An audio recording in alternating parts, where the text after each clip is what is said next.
Bonjour et bienvenue dans cette 6e vidéo de la formation Adobe Character Animator CC 2020. Aujourd'hui, on va créer un projet pour les tutos futurs. On réglera un petit peu mieux notre cycle de marche et on enregistrera notre première prise et on créera un déclencheur de relecture à partir de celle-ci. Allez, c'est parti, on se retrouve sur Character Animator.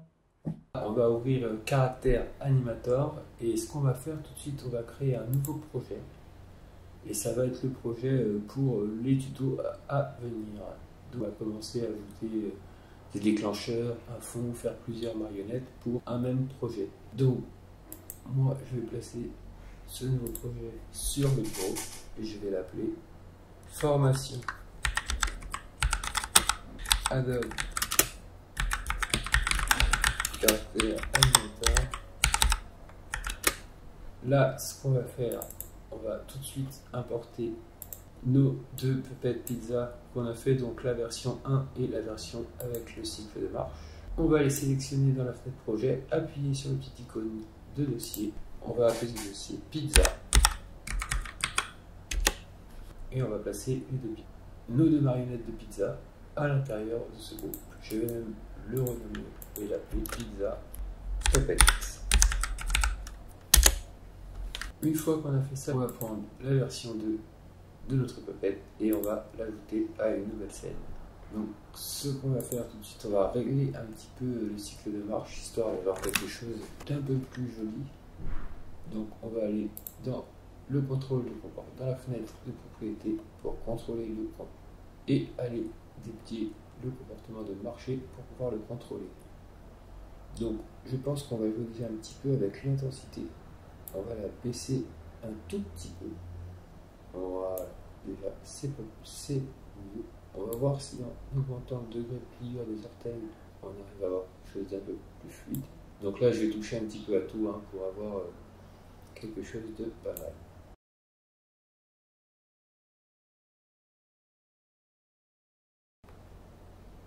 Donc voilà. Donc là déjà c'est beaucoup mieux. On va cliquer sur définir la pose d'arrêt. Et là on peut voir que tout de suite c'est mieux. Alors on va retourner dans la fenêtre système et on va aller voir un peu ce qui se passe du côté du bras gauche, enfin du bras droit de fait. J'ai l'impression qu'il y a un petit problème. On va enlever le bâton ici et on va en mettre un plus grand et on va avec le petit plus ici indiquer que le poignet droit va être déplaçable. On va faire la même chose de l'autre côté. Donc on appuie sur le petit plus et on va chercher le tag déplaçable. On va aller voir ce qui se passe dans la fenêtre enregistrée. Et là, je peux, grâce à la souris, déplacer mes bras. Si on va dans le contrôle des comportements à côté et qu'on choisit l'onglet glissement, donc le comportement glissement, on peut avoir quelques options en ce qui concerne nos mains. On peut par exemple choisir de maintenir en place ou retour au repos.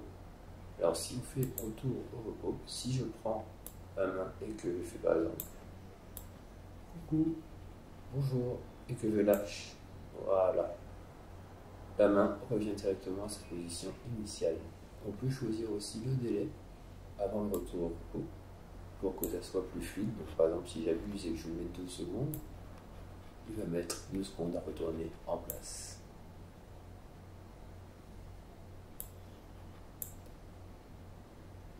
Voilà. Donc déjà là, on a quelque chose de beaucoup plus fluide. Ce qu'on va faire aussi, c'est qu'on va retourner dans la fenêtre système et on va aller voir du côté des yeux si tout est bien en place. On peut voir que le left blink, c'est bien le left blink. Par contre, le left pupille, là, n'est pas tagué. On a dû faire, il a dû avoir quelque chose. N'est pas tagué, donc on va taguer à la main. On va indiquer ici, c'est notre pupille droit, notre pupille gauche. Et dans l'œil droit, pareil, sur la pupille, on va mettre la pupille droite. On va retourner dans la fenêtre enregistrée. On va dans le contrôle des comportements. Et là, on peut voir que grâce avec une caméra, on peut faire bouger nos yeux. Bon. Pour le regard, je vous conseille vraiment de désactiver l'entrée caméra ici et de mettre la saisie clavier. Comme ça, vous pourrez, avec les touches fléchées de votre clavier, diriger les pupilles.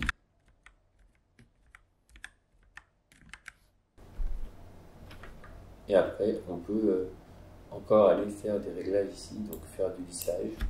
Je vais en laisser quand même pas mal, à peu près à 70%.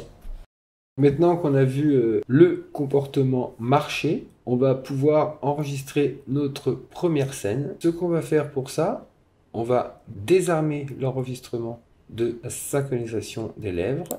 Pour désarmer l'enregistrement d'un comportement, il suffit de cliquer sur le petit bouton REC à côté de celui-ci, désactiver le comportement de marcher, qu'on va d'ailleurs cacher pour le moment. Et là, on va appuyer sur le bouton enregistrer qui se trouve ici, on va appuyer sur le petit bouton enregistrer qui se trouve ici, et on va faire coucou avec la souris, avec la main gauche de notre personnage. Allez, c'est parti!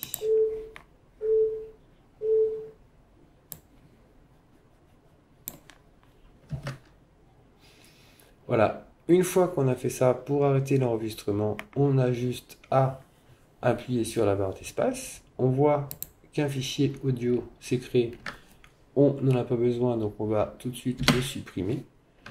Ici, dans notre puppet, on peut voir que un comportement de glissement est apparu. Une prise de glissement est apparue, ainsi qu'une prise de visage. Ces deux prises, on va les prendre, les sélectionner, et si on va sur le côté des prises, on peut voir qu'une petite flèche, deux petites flèches apparaissent. C'est pour adoucir les transitions. Donc on va le faire tout de suite. Et là maintenant, si on met play. Donc maintenant, ce qu'on peut faire avec notre petite prise, si par exemple on veut que notre personnage fasse coucou rien qu'en appuyant sur, par exemple, la touche A de notre clavier, c'est tout à fait possible. Il nous suffit de tout sélectionner, de faire un clic droit, créer une relecture et un déclencheur.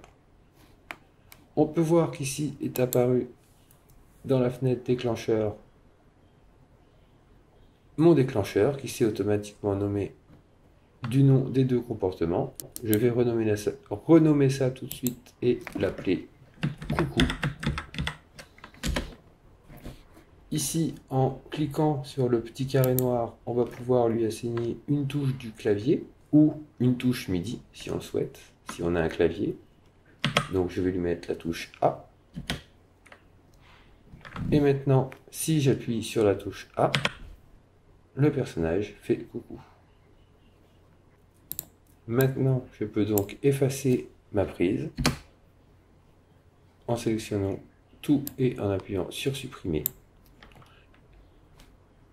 Et si je me rends dans la fenêtre de contrôle, on peut cliquer sur générer des contrôles pour Pizza Puppet et là on voit que le A est apparu. Mon raccourci clavier est apparu. Et avec ce mode, je peux contrôler ma marionnette avec soit mes raccourcis clavier ou les touches ici, en cliquant avec ma souris sur la vignette. Si je retourne sur ma timeline et que je fais un autre enregistrement, j'aurai juste à appuyer sur la touche A pour lui faire coucou.